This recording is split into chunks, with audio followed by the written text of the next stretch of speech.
দুর্গা দেবী সতু মামার আত্মীয়দের অর্থাৎ কাকিমাদেরকে বিয়ের আসরে ডাকে এবং বলে আপনাদেরকে আমাদের একটা ছোট্ট উপকার করে দিতে হবে। তখন দুর্গা দেবী বলে যে একটা মেয়েকে নিয়ে আসতে হবে এই মণ্ডপে বউ হিসাবে। তখন কাকিমারা বলেন যে আপনি কোনো চিন্তা করবেন না, এত সুন্দর প্ল্যান করেছেন, আমরা সেটা ঠিক সফল করেই ছাড়বো। এবার দেখুন কিভাবে সমস্ত কিছু আমরা এক নিমেষে সামলে দিই। এরপর সেই সমস্ত কিছু টুকুন দেখছিল, ঠিক তখনই টুকুনের একটা ফোন আসে এবং টুকুন সেখান থেকে চলে যায়।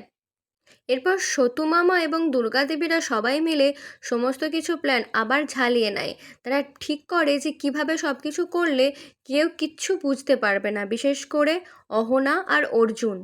সতু মামা দুর্গা দেবীকে বলেন যে আপনি বিশ্বাস করবেন না, আমি সকাল থেকে অহনাকে কিভাবে সমস্ত কিছু থেকে দূরে রেখেছি, কিভাবে ওকে খাটিয়েছি, ও জানেও না যে ও কতটা বোকা হয়ে গেছে বেচারি।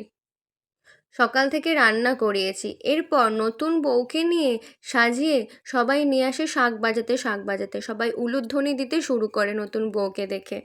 নতুন সাজানো বউকে সবাই সুন্দরভাবে মণ্ডপে নিয়ে আসে। মণ্ডপে নিয়ে আসার পর দুর্গা দেবী নিজে নতুন বউকে পিঁড়েতে বসিয়ে দেয়, বিয়ের পিঁড়েতে।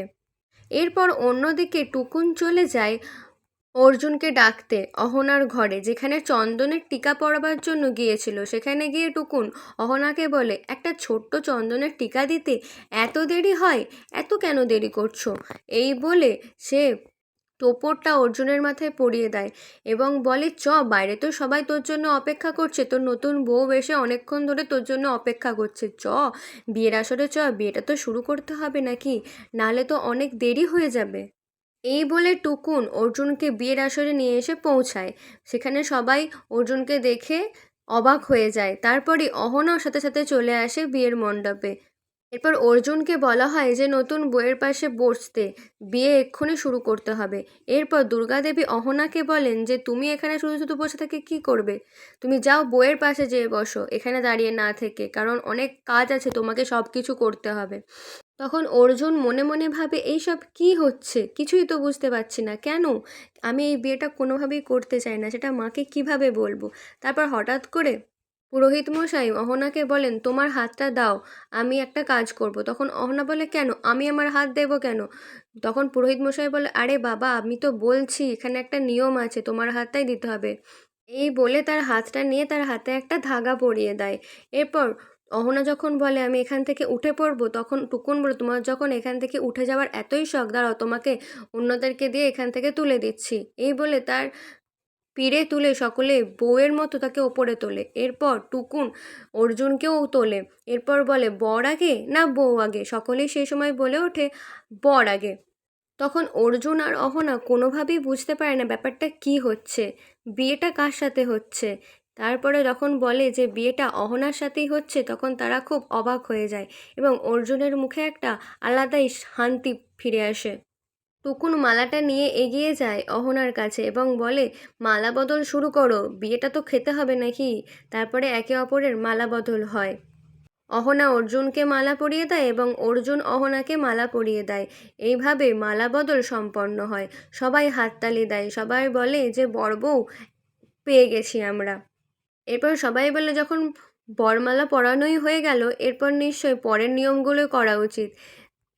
তখন অর্জুন মনে মনে খুব আনন্দিত হয় এবং জিজ্ঞাসা করে আসলে তাহলে এই মেয়েটাকে যাকে আমার বউ হিসেবে সাজিয়ে নিয়ে এসেছিলে, তখন দেখানো হলো এই মেয়েটা কে, এই মেয়েটাকে কেন সাজিয়ে নিয়ে এসছে, সবাই সেটা বলল। তারপর সবাই মিলে বলল বিয়ের সমস্ত কাজকর্ম সুন্দরভাবে সম্পন্ন হওয়াটাই দরকার, তাই বিয়েটা আগে হওয়া উচিত। তারপর একের পর এক অনুষ্ঠান হতে থাকে বিয়ের এবং সবশেষে সিঁদুরদান, সিঁদুরদানও হয়ে যায়। এটা দেখার পর অহনা প্রচণ্ড বেশি হাসি পায় এবং অনেকটা আনন্দিত বোধ করে। অহনার সাথে সাথে বাকি সবাই হাততালি দিতে শুরু করে যেহেতু বিয়ে সম্পন্ন হয়েছে। তারপর অহনার মাথায় একটা লজ্জাবস্ত্র দেওয়া হয়, কারণ সিঁদুরদানের পর লজ্জাবস্ত্র দিলে সেটা একটা নিয়ম হয়। এরপর অর্জুনের সমস্ত শালেরা মিলে বাসর রাতের অনুষ্ঠান শুরু করে।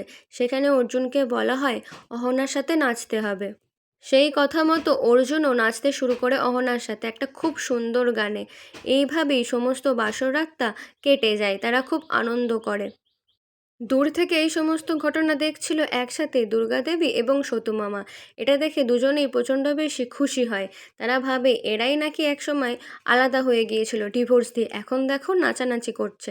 এরপর সতুমামা দুর্গাদেবীকে ডাকেন এবং বলেন এরপরে কিন্তু আরও বেশি ঝড় আসতে চলেছে।